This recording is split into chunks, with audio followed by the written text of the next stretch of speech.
હવે આપણે frozen shoulder અને સર્વાઇકલ સ્પોન્ડિલાઇટિસની બંનેની કોમન એક્સરસાઇઝ કરીશું. અને એવો પણ ક્વેશ્ચન પૂછી શકે કે ગળું ના હલે અને છતાં પણ સર્વાઇકલની એક્સરસાઇઝ કરવાની છે, તો ત્યારે આપણે આ ફ્લેક્સિબિલિટી બતાવી શકાય. તો ફર્સ્ટ વજ્રાસનમાં બેસીશું. ડાબા હાથનો ટેકો દઈને જમણો પગ હિપ નીચે સાઈડ કરીશું. જમણા હાથનો ટેકો દઈને ડાબો પગ હિપ નીચે સાઈડ કરીશું. ત્યારબાદ બંને હાથ ખભાની સમાંતર લઈ જઈશું. સાઈડ વાઇઝ ઓપન, હથેળી આકાશ તરફ. બંને હાથને માથા ઉપર નમસ્કાર મુદ્રા બનાવીશું. ત્યારબાદ શ્વાસ ભરતા ભરતા 5 સ્ટેપમાં હાથ નીચે લાવીશું.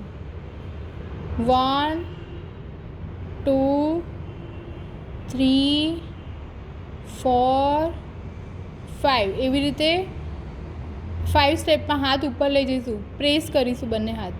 1 2 3 4 5. Very good. નમસ્કાર મુદ્રામાંથી બંને હાથ સાઈડ વાઇઝ ઓપન, હથેળી નીચેની તરફ અને રિલેક્સ. તેવી જ રીતે બીજું સ્ટેપ કરીશું આપણે. બંને હાથ નાભી બાજુ રાખીશું, ક્લચ બનાવીશું. ક્લચને પહેલાં નાભી બાજુ પ્રેસ કરીશું. Press press press. ક્લચ પલટાવતા છાતી બાજુ પ્રેસ પ્રેસ પ્રેસ. ક્લચ પલટાઈને ગળા બાજુ રાખીશું. Press press press. ક્લચ પલટાઈને માથા બાજુ રાખીશું. Press press. એવી રીતે માથા પાછળ ક્લચ પલટાઈને માથા બાજુ લઈ જઈશું બંને હાથ અને પ્રેસ કરીશું. પાછા આવીશું. ક્લચ પલટાઈને પ્રેસ કરીશું માથા બાજુ. ફર્સ્ટ સ્ટેપ, સેકન્ડ સ્ટેપ કપાળ બાજુ. ક્લચ પલટાઈને પ્રેસ કરીશું. પછી ગળા બાજુ ક્લચ પલટાઈને પ્રેસ કરીશું. પછી છાતી બાજુ ક્લચ પલટાઈને પ્રેસ કરીશું અને છેલ્લે નાભી બાજુ ક્લચ પલટાઈને પ્રેસ કરીશું. બંને હાથને રિલેક્સ કરીશું. હવે ત્રીજી એક્સરસાઇઝ સર્વાઇકલ માટે અને ફ્રોઝન શોલ્ડર માટે. જમણો હાથ જમણા લમણા તરફ રાખીશું, જમણી સાઈડ માથા બાજુ, અને પ્રેસ કરીશું.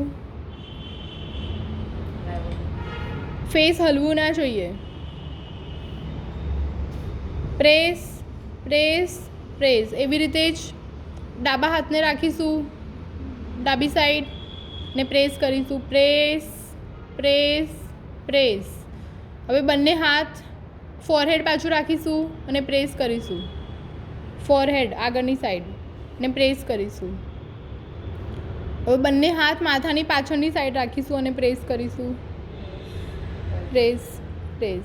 બંને હાથ સાઈડ વાઇઝ ઓપન, હથેળી પલટાઈ દઈશું અને બંને હાથને આપણે પગ ઉપર મૂકીશું અને ધીરે વજ્રાસનમાંથી બહાર આવીશું. પહેલાં જમણા હાથનો ટેકો દઈને ડાબો પગ આગળ, ડાબા હાથનો ટેકો દઈને જમણો પગ આગળ. બંને પગ થપાઈ દઈશું. Fast fast fast. બંને પગની વાઇપર મૂવમેન્ટ અને સીધી દંડાસનમાં રિલેક્સ કરીશું. Very good.